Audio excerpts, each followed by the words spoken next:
Halo, assalamualaikum teman-teman. Kali ini kita lagi memperbaiki AC Mitsubishi. Keluhannya adalah jadi ada suara berdesis di indoor dan tidak terlalu dingin. Kemungkinan besar sih mampat karena ini baru dibongkar sama pemilik. Kemungkinan masuk kotoran atau air ya teman. Ini adalah bagian indoornya. Masih orisinil Mitsubishi. Nah, jadi di bagian indoor ini agak kurang dingin, kurang merata di evapnya dinginnya. Kita mau coba hidupin dulu.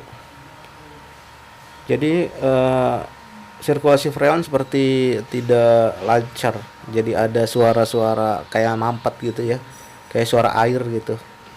Ya memang nggak terlalu kedengeran sih, tapi ngaruhnya buat ke dingin ya. Jadi dia nggak maksimal dinginnya. Nanti kita mau coba turunin indoor, mau di flashing. Jadi ikutin terus video ini sampai dengan selesai. Oke, dan di sini kita rencananya juga mau ganti pipa. Ini kan pipanya udah agak lama ya. Jadi khawatir juga masuk kotoran karena kata pemilik AC ini waktu dibongkar. Jadi mereka bongkar sendiri dan seperti kayaknya sih masuk air atau debu gitu. Makanya mau diganti aja sekalian biar aman.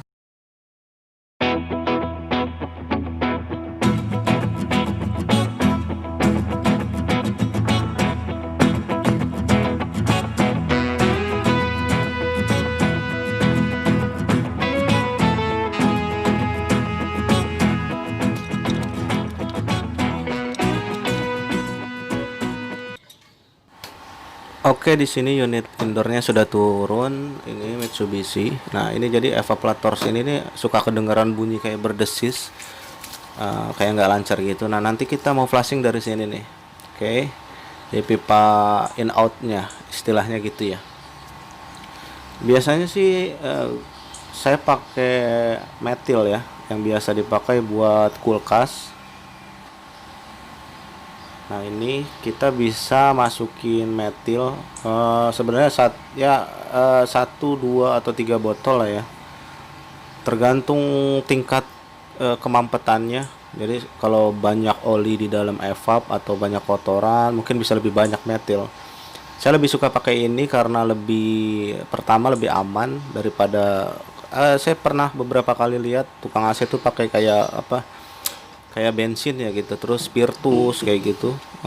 Itu agak kurang itu sih ya, mungkin bersih ya, lebih bersih dari ini, tapi untuk ukuran evaporator AC ya 1 PK ke bawah pakai metal cukup ya, yang penting dorongannya kan. Ini saya pakai dorongan R410, saya pakai R410 ini. Kebetulan itunya banyak ya, isinya lagi banyak, jadi saya pakai ini. Dan kita nggak punya kompresor, jadi hematnya ya pakai inilah ya. Nggak butuh banyak banget juga sih, yang penting sisa metil atau kotoran itu bisa keluar. Nanti setelah selesai pengurasan kita bisa pakai R22 lagi buat ngebilas R410 nya. Jadi kurang lebih gitu ya, daripada pakai yang R12 atau R11 itu ya. Zaman dulu kan kita pakai itu. Sekarang sudah agak susah, walaupun ya masih bisa dicari tapi agak susah nyarinya, jadi pakai yang gampang aja. Ini metilnya kita masukin, nanti setelah masuk sebagian kita dorong sedikit lagi, masukin, dorong lagi ya, berulang ya, sampai nanti yang terakhir itu benar-benar kita bilas, kita bersihkan, jadi kotorannya kita keluarkan lah istilahnya gitu. Oke, setelah gitu, nah ini kita buka freonnya, kita dorong. Nah, ini kita buka. Nah, ini airnya keluar ya, cairan metil. Mungkin ada air juga di dalam atau kotoran, ini keluar. Ini cukup ini sensasinya dingin ya di tangan. Jadi metil itu dingin, jadi kayak spiritus aja, kayak bensin gitu, nggak beda jauh sih. Cuma kalau untuk flashing ini lebih aman, bersih juga. Saya berkali-kali kayak untuk flashing evap kulkas, kondensor, AC gitu pakai metil, alhamdulillah berhasil terus dan hasilnya cukup memuaskan. Ya, ini dia nih, dan gak cukup banyak ya. Ini saya pakai 2 botol aja sih, 2 botol atau 3 botol sesuai kebutuhan sih. Cuma makin banyak metil yang masuk ya makin bersih gitu aja. Nah ini kebetulan nggak terlalu parah, jadi saya pakai dua aja. Ini kotorannya sudah agak keluar. Nah setelah itu sudah bersih, kita pasang ke yang R22. Jadi buat ngebilas atau ngebersihin yang R410 tadi, yang buat ngedorong tadi. Ini nggak cukup, nggak perlu banyak-banyak sih ya. Yang penting agak kira-kira sisa freonnya kebuang, yang R410 itu udah cukup ya, udah aman lah. Nah ini sudah bersih. Lihat ini, nah, ini dia nih bekas-bekasnya, kayak ada minyak-minyak. Minyak-minyak dari kompresor sih biasanya yang naik ya, atau sisa-sisa freon, juga kotoran itu mungkin yang bikin dia agak mampet. Makanya kita mutusin buat flushing indoornya atau unit evaporatornya biar bersih. Ini kita rencananya juga mau ganti pipanya juga biar sekalian bersih.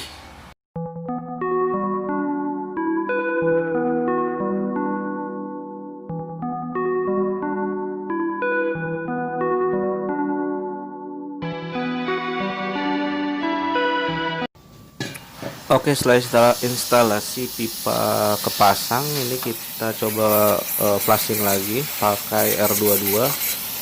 Jadi biar keluarin udara juga.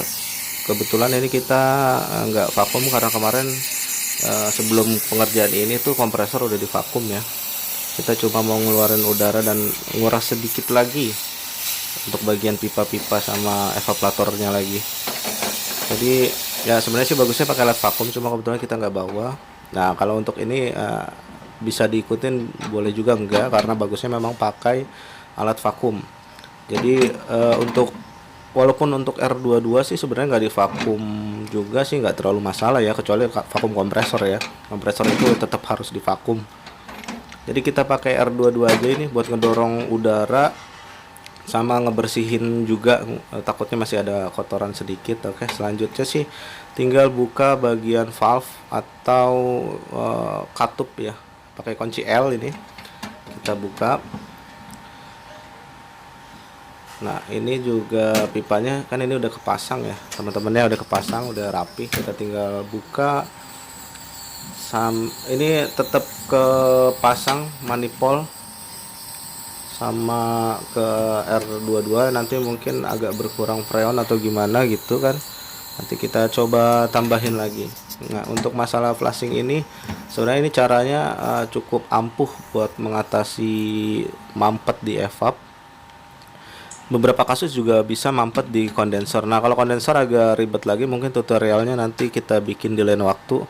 Jadi dia harus nyopotin dulu kondensornya dari instalasi yang nyambung ke kompresor. Setelah dilakukan flushing dan pengisian freon, sudah kepasang semua. Ini suara desisan atau suara mampet itu sudah nggak kedengeran, dan hasil dinginnya cukup bagus. Ini saya kebetulan tadi tekanan freonnya itu 90 psi. Nah, ini cukup cepat ya dinginnya daripada kemarin. Jadi kita ini kerjanya udah dua kali nih. Yang pertama kita nyambungin pipa dari yang lama karena kan sudah dibongkar sama pelanggan ya. Tapi ternyata mampet di evap, jadi ke besoknya atau kemudian harinya gitu kita datang lagi untuk melakukan flushing. Nah ini untuk hari ini ya kita jadi flushing ini. Ini udah bagus, dingin evapnya juga sudah merata ya, sudah cakep lah, cepet, jauh beda dari yang kemarin yang agak lambat mungkin karena mampet. Nah selanjutnya ya kita tinggal rapi-rapi aja nih, masang casing. Nanti kita rapihin, beres-beres lah. Hasilnya sudah oke teman-teman, sudah mantap lah. Dan kita juga ngerapihin bagian luar. Ini pipa-pipanya nanti kita daktip lagi di instalasi pipa, sama ngerapihin ini masih kepasang ya freonnya semuanya. Ini masih terhubung ya ke valve si manifoldnya ya. Jadi mungkin gitu aja teman-teman, tutorial kali ini sudah bagus Jadi kalau nemu masalah kasus seperti ini, mampet atau dingin yang nggak maksimal, bagian indoor kita dengar suara berdesis, mungkin flashing bisa jadi cara yang paling baik. Oke, gitu aja. Terima kasih sudah menonton. Jangan lupa like, comment, subscribe. Assalamualaikum.